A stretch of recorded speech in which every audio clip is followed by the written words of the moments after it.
So this session is basically dedicated to give you an overview of what we had done with the global strategy. And we have a representation from countries who are involved in and embarked on PCP. So the agenda is going to be a bit different in terms of countries who are presenting. So we have Turkey, we have Thailand, Tunisia, I hope will be here, and Afghanistan. So we will start as FMD with the overview, and then we'll go on with the presentation. Yeah. So thank you very much for being here. The main idea of this parallel session was to give the floor to countries implementing FMD control and progressing well despite challenges and possibly gaps, and try to identify together what are the gaps and challenges that having all the FMD community here, we maybe find a way to fill these gaps. So Samia will give this introduction in terms of global and regional implementation of the strategy, and then we will have these countries providing their situation in terms of national implementation. So, as mentioned by Samia, we are very sorry that the countries could not all be there. We had some visa issues at very last minute, so we tried to cope with it. So, yeah. So, Samia?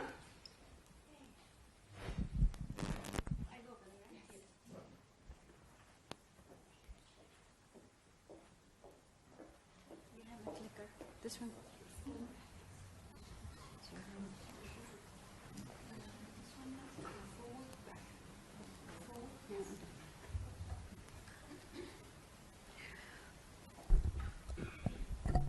Okay, so this is a presentation actually Laura and I going to give. So we split it in different areas so you can get a flavor of what we're doing in both sides.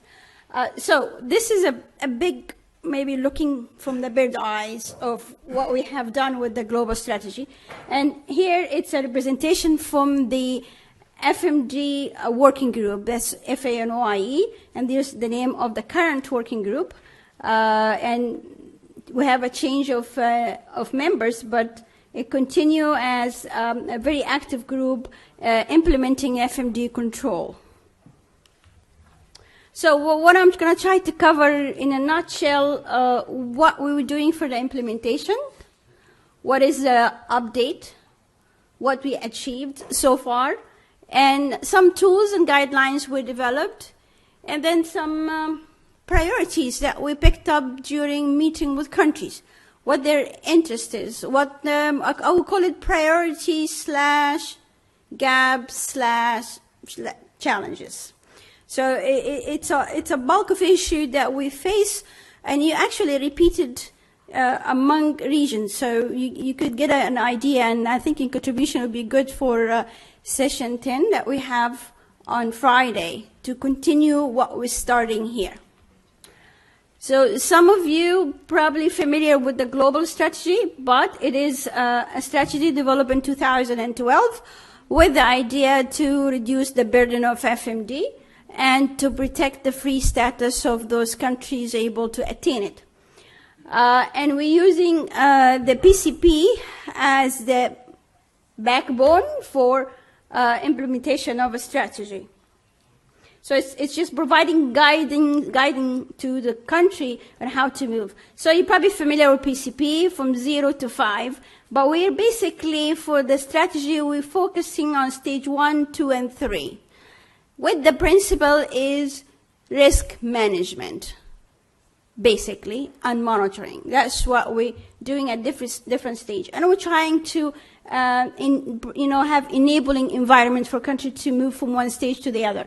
Every time a country want to move to a stage, they have to provide us with a plan.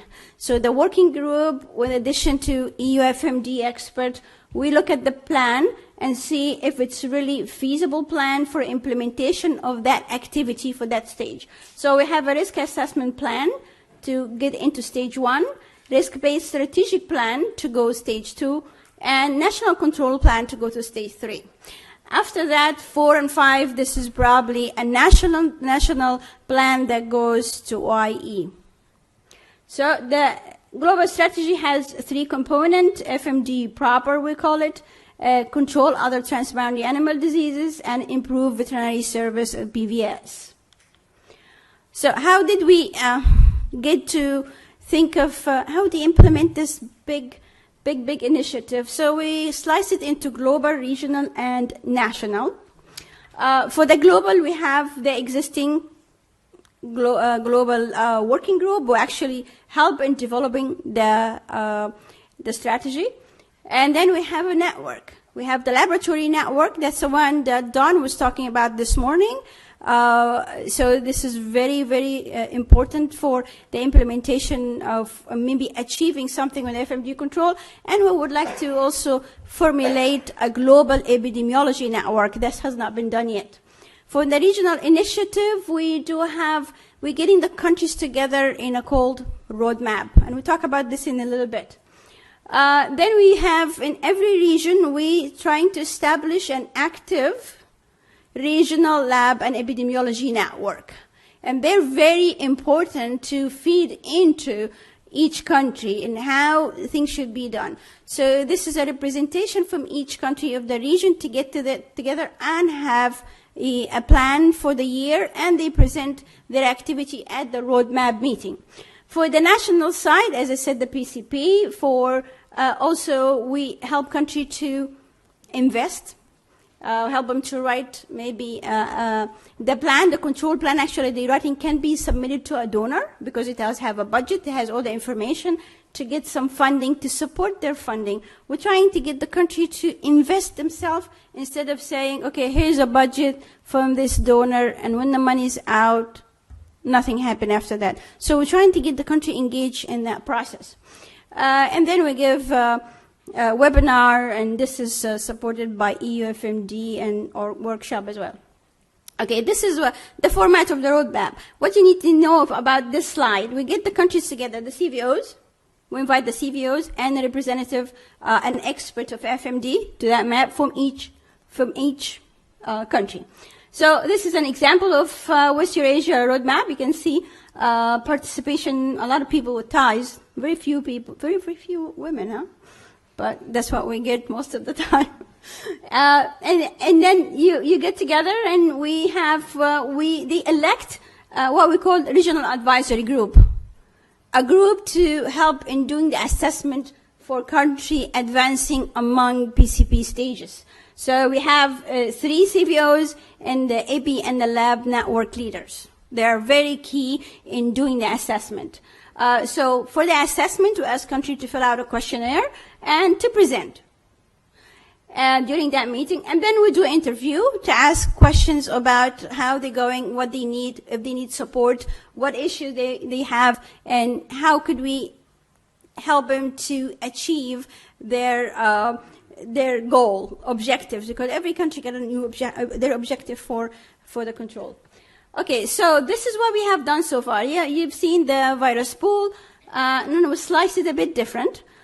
So we have, virus pool 1 is a program run by OIE since 1994, the CCFMD. So the Southeast Asia and China. Then we have the South Asia 2, and then West Eurasia. We put 3 and 4 together as the Middle East. East Africa, West Africa, and the SADC. Then we have the hemispheric eradication program for FMD in the Americans, in South America. So that gives you an idea what we have done so far with the roadmap. In the number, probably doesn't mean anything, but it tells you how much we are interacting with the countries, how much countries are interacting with each other. So far we have 15 roadmap meetings among the regions that I just mentioned. Well, I also would like to mention that some roadmaps took place before the global strategy. So I have 5 of them in West Eurasia, in SADC, in the SARC. Now we continue with that, and we continue to implement the roadmap and get countries more involved in it's very important in the initial stage stage. If you don't remind them, if you don't talk to them, probably they will forget about it. So this is our issue is the funding. So if we are lagging behind in some regions, such as the SADC region, we haven't had anything. We're planning to have one in 2017. So that is, we need to catch on with some of the region. One of the things we have done this year was Africa. That was the first one back in September of this year. So there's some changes. So I'm going to walk you really quickly through what we have done with each region. For West Eurasia, as I said, it started in 2008. So it's the most advanced roadmap. We're working between 12 and 14 countries together. Every time they come, they're being assessed up to here. 2016, we had a meeting. They are assessed. And then they tell us, what do you think of their future in FMD control among the PCP stages? Where do you want it to be by 2025? So this is provisional. This is foreseen. But every year we meet with them, adjust that, or every other year adjust that to make sure we are on track. So you can see for West Eurasia, we just made this to show you there's some advances here. We have majority of the country in stage 2, which is good. Most of them got roadmap, control plan. 4 in stage 1, and actually we have 2, pretty much far advanced, which is Kazakhstan and part of Turkey. So we can see there is a trend of advancing. In South Asia, in the SARC, which we had the first one in 2012, and then we had another one in 2013. We're about to have another roadmap meeting for this region. So 5 countries only, but there could be 7 if Afghanistan and Pakistan are participating, which we're going to do that this year. You can see that all the countries are almost in stage 1. They need a lot of support. India got a national control plan, so we're going to see what happens in the meeting we have in December. For the Middle East, this is also advancing, in my opinion, but still a lot of work needs to be done. So we had a meeting with the Middle East countries, 13 countries, and they all wanted to be, majority of them, wanted to be in the stage 2. We put an asterisk here and made a shadow that they have to provide a control plan to be situated in stage 2. So we have 8 countries in 2, and 3 countries in 1, and 2 countries in stage 3. Nevertheless, they have to provide the plan. This is their way forward to get them into that stage. West Africa, as I mentioned, if we have out of the 15 countries, 11 countries are in stage 1, 4 countries stays in 0. But you can see they really wish to advance in FMD control. One thing I would like to add to this, as we had the meeting with the countries, it was very clear to us, we asked them initially to assess themselves. So we give them the questionnaire and ask them, what do you fit? 0, 1, or 2, or... I would say it was interesting. Most of the countries put them there in stage 0. They feel like they need a boost. They feel like they're not there. So we had to give them PCP training, get them to understand what they need to implement. So we did the assessment ourselves with them and looking at what they're doing in the country for their report. And we came up with this. I think some of them were pleased. Some of them felt that maybe it should be higher. But the majority of them felt like, oh, I think we're doing something for foot and mouth disease. And we need to have a plan. So this is the idea to get country a little bit more engaged, to support them, to get them there. So I think that meeting was excellent. We have a good participation. The CVOs, majority of the CVOs were there. And FMD is not a priority for some, but it's a priority for other countries. And their neighbors will say, okay, your animals are coming on my side, you need to do something. So this is a pressure we would like to see that there's some, the neighbors are the one to help out getting things moved. Okay, East Africa, we're due to have another roadmap for East Africa. and we have 10 countries in stage 1. Majority of the countries are really just starting, and 2 countries in stage 2, with one of them gonna provide us a control plan. So this is where basically we add with every region. Some regions are advanced, some regions need still support. So this is where your role will be, to help us out, get there. So, Laure?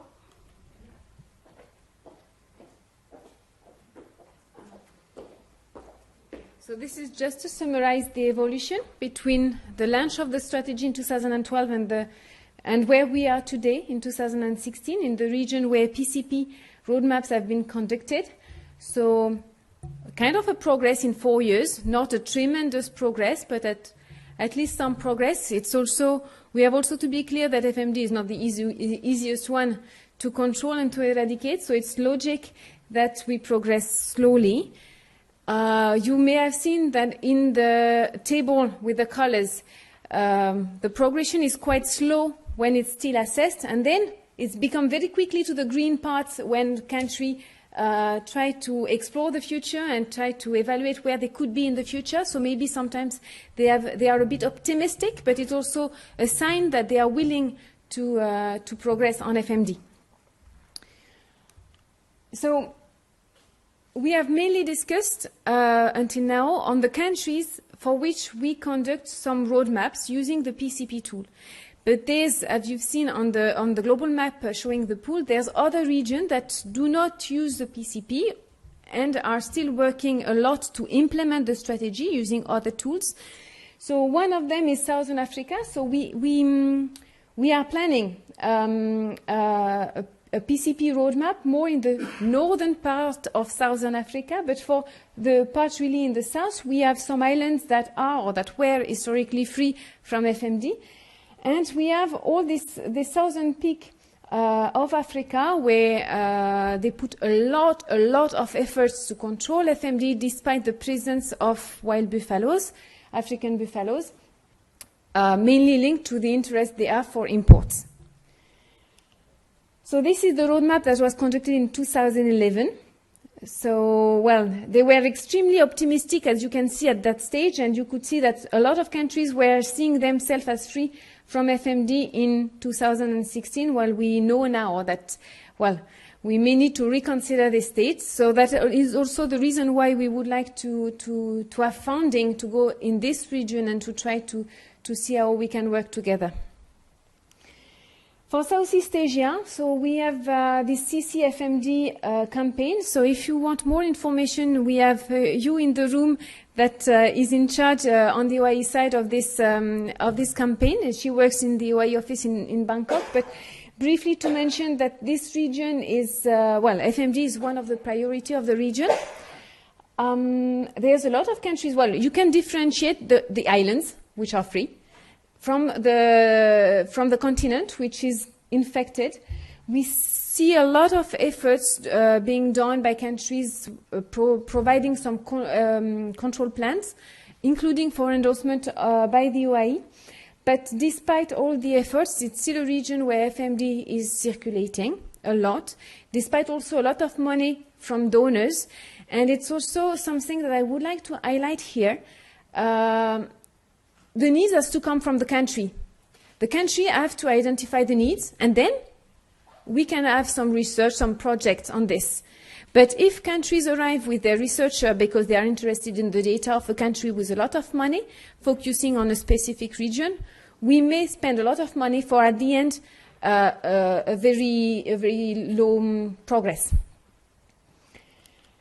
For the Americas, well, there's very few to say. They have been working with their hemispheric plan. So on the Americas, they have progressed very well, following a zoning approach, going first for freedom with vaccination and slowly progressing to cease vaccination in more and more areas. We still have concerns with Venezuela that has made a lot of efforts in the past, I would say the past 4-5 years. And they get their official control program endorsed by the OIE 2 years ago, but unfortunately, you know, the political situation here, and we still have a bit of concern, and the region has a lot of concern. So we are quite lucky here. There's a lot of inter-regional cooperation to support Venezuela. There's, well, everyone is a bit, feels a bit under threat because of Venezuela, so they are willing to support as well. But, well, this is the example of Americas, but I would like also to acknowledge the efforts made in other regions. I would like to take the example of West Eurasia, when we have some successful countries that have reached PCP stage 2 and that have expressed their willingness to support other countries that are still in PCP stage 1. So this is the map in 2012 as it was estimated, and the one in 2016. So still a lot of red, orange, but as you can see, kind of a progression, more and more yellow and some green also. So we can see that at the stage of Africa, Asia, Europe, we have a tendency to progress. So the regional priorities, well, it depends a lot of the regions. Obviously, they will not be the same in Europe, in Africa, in Asia. So the main that we have noticed that, well, in some region we just need to raise awareness about disease recognition and reporting. We may have some countries that do not report FMD outbreaks because they do not see clinical signs, or they are so mild that they do not really pay attention, and maybe the farmers are not really aware what is FMD and that they should report this disease. And this country, we do know that there's FMD circulation, so they should have something.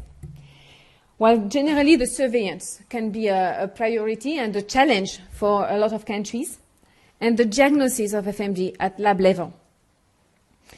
What we would like to work on the OIE FAO side is on networks, regional lab network, regional AP networks as well, to support the countries in the region, network that would have the knowledge of what is going on in the region, because, well, we have the OIE FAO reference labs for FMD, and they provide a lot of support for all the region, but I think that an active networks on lab and AP would be a good support for the region as well.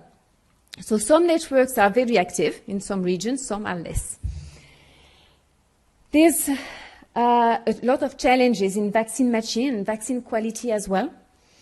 Cross-border issue, a lot, and if we can mention CCFMD again, they have made an important study to evaluate the movement within Southeast Asia. But as mentioned by Don in his presentation just before, there's now some incursion from India, and there's in the plan, nothing done yet, but in the plan, some study to assess the movement of animals and products from India into Southeast Asia. Obviously, and it's one of the components of the global strategy, controlling FMD could be used to control other livestock disease, or controlling PPR could be used as well to take a look to what is going on FMD. And for any countries, but it's also valid at regional and at global level, the main issue, despite FMD has been recognized as a priority disease, is funding. And I would say that for us in OIE FAO, now that we have also the PPR strategy, the momentum is more on PPR, and we struggle a bit to have funding on FMD. So this is a big achievement. It has been a long pregnancy, if I can say so. The vaccination and post-vaccination monitoring guidelines, it has been prepared for a long time. Most of the authors are in the room, not all of them. So it's now available. The priorities at the global level. Well, we really think that the PCP is a good tool to bring endemic countries to progress on FMD control, and we would like to provide more training on the PCP for some experts, for OIE FAO people as well, and for the regional advisory group that will take major decisions in the region. We would like to identify training needs in each region and to conduct roadmap meetings, continue to conduct roadmap meetings and trying to focus on regions that have not been visited recently.